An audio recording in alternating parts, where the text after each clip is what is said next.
अस्सलामुअलैकुम रहमतुल्लाहि व बरकातुहू। नाज़रीन कराम, पाकिस्तान को बांग्लादेश के खिलाफ मुकाबला करना है, जिसकी डेट और टाइमिंग सारी चीज़ें हम आपको बता चुके हैं।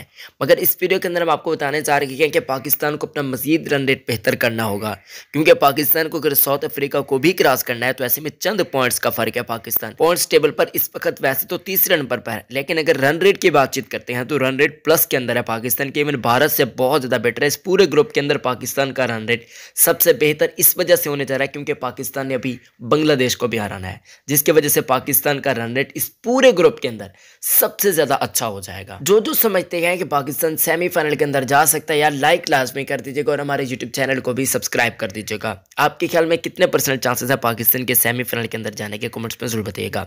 नाजरीन कराम, पाकिस्तान टीम का रन रेट तो मैं अर्ज कर चुका हूं कि बहुत ज्यादा बेहतर है। अब फिर यह होना पड़ेगा कि इंडिया का मैच जिम्बाब्वे के साथ है, अफ्रीका का मैच नीदरलैंड के खिलाफ है, और इस नीदरलैंड वाले मैच के अंदर बारिश के भी चांसेस हैं। तो ऐसे में अगर बारिश आ जाती है और पाकिस्तान का रन रेट बेहतर होता है और अफ्रीका को 1 पॉइंट मिलता है, पाकिस्तान की जीत की सूरत में 6 पॉइंट्स हो जाएंगे, अफ्रीका के भी 6 पॉइंट्स हो जाएंगे, पाकिस्तान का रन रेट बेहतर होगा, पाकिस्तान चला जाएगा सेमीफाइनल के अंदर।